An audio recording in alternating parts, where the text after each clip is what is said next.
Une formation en technique de management, de rédaction de fiches de poste et de délégation des tâches. De nouvelles aptitudes qu'ont pu acquérir ces directeurs des études, des établissements secondaires privés, de la direction régionale d'éducation nationale de Soubré. Au sortir d'ici, nous allons mieux travailler avec notre équipe. Nous allons donner les qualités requises à nos collaborateurs afin d'exceller, afin d'avoir un meilleur résultat en fin d'année. Nous en avons besoin pour relever les défis qui nous attendent, à savoir relever les résultats des examens de fin d'année ou les examens à grand tirage, la session 2020. Cette formation est une initiative de l'antenne de la pédagogie de la formation continue de Soubré et de l'organisation pour l'assistance sanitaire en zone urbaine et rurale. Beaucoup n'ont pas été formés au management des ressources humaines. C'est ainsi que nous avons initié cette formation pour renforcer les capacités, pour que les écoles soient compétitives et pour qu'ils puissent vraiment se tenir dans un monde qui devient de plus en plus concurrentiel. La mise en œuvre de cette démarche qualité dans l'administration scolaire va permettre d'améliorer les résultats scolaires et augmenter le taux de réussite aux examens de fin d'année dans la localité.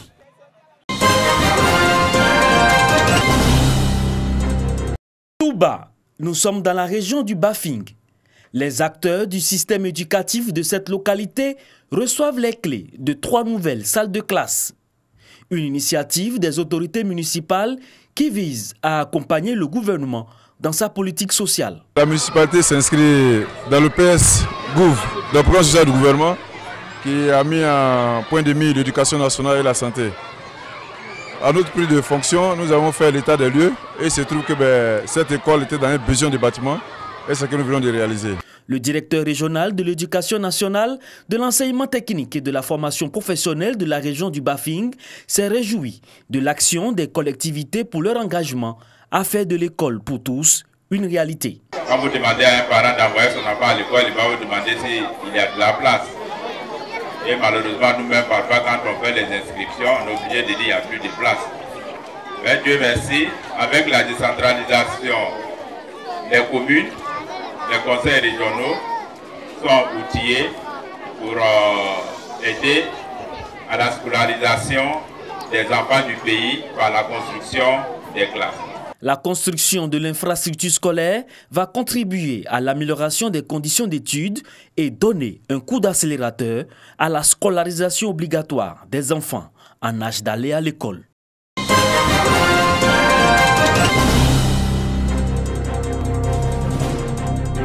Soubré, chef-lieu de la région de la Nawa, la société coopérative des producteurs de caoutchouc naturel COP Caprocanso reçoit de l'Agence nationale d'appui au développement rural ANADER le plan stratégique de développement pour le quinquennat 2020-2024. Objectif, améliorer le fonctionnement, la gestion de la société coopérative et les conditions de vie des populations agricoles. Nous pensons qu'aujourd'hui, le milieu agricole a besoin d'avoir des professionnels, notamment en matière de coopérative. Et c'est dans ce sens-là que l'ANADER a apporté un appui à la coopérative Proconso pour pouvoir faire son plan stratégique de développement. Le plan stratégique de développement est selon l'ANADER une boussole pour ces différents regroupements agricoles afin d'être excellents, à l'instar de la COP Caprocanso, prix Alassane Ouattara de la meilleure société coopérative, une initiative qui acquiert l'adhésion des producteurs de caoutchouc naturel de Soubré.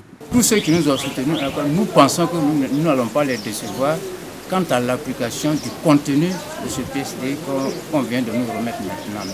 L'ANADER invite les dirigeants des coopératives à mettre en pratique les PSD avec rigueur et professionnalisme en vue d'atteindre les performances attendues.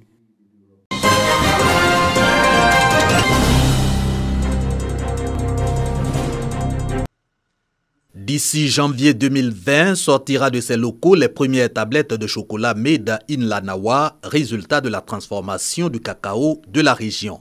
Voici le promoteur de l'unité de transformation. Annecy, 8 ans dans la chocolaterie, va démarrer ses activités avec 20 millions de francs CFA, financement du conseil régional qui octroie également à Dame Didibo, restauratrice, 2 300 000 francs CFA. Dans notre phase d'amorçage, nous produirons autour de 500 tablettes jour dans notre unité de production. Et nous avons à peu près 20 emplois directs. Promouvoir les produits agricoles et atouts de la Nawa, première région productrice du cacao ivoirien avec 40% de la production nationale, voilà qui justifie l'éligibilité de ces deux premiers promoteurs au fonds de garantie du Conseil régional. Ce fonds pour appuyer l'insertion des jeunes et des femmes par la génération d'emplois et de ressources pour renforcer le tissu économique de la Nawa est mis en place en juin 2019. Au titre du bilan partiel, les résultats suivants ont été enregistrés. Il y a eu 55 dépôts de projets. 17 projets sont en voie d'acheminement à la COPEC pour avis.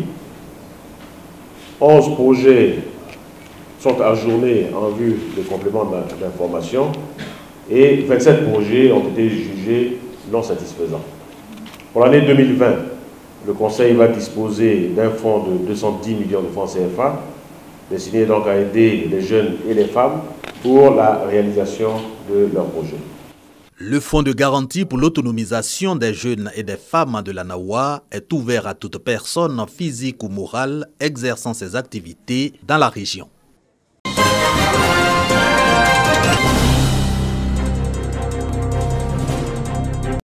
Fongbesso, dans la région du Bafing.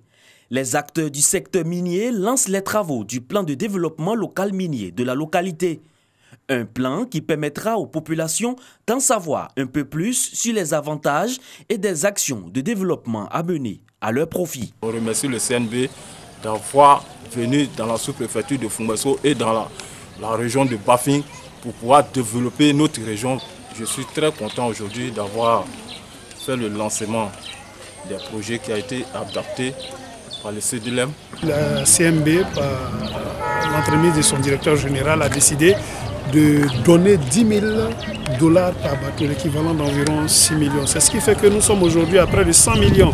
Sinon, si c'était dans le financement normal, nous serions autour de peut-être moins de 40 millions. Le préfet de la région du Bafing a appelé les populations à une bonne collaboration afin de mieux définir les priorités en matière de développement. Je demanderai aux entreprises de bien travailler parce que nous savons que la population attend ces travaux-là, attend ces projets qui ont été retenus. Quand la population demande de rester calme, ne plus empêcher l'entreprise de travailler. Une remise de chèques, la pose de la première pierre du foyer des jeunes de Fongbesso et la visite des installations, des actions qui expriment la volonté de faire de ce plan de développement local minier une réalité.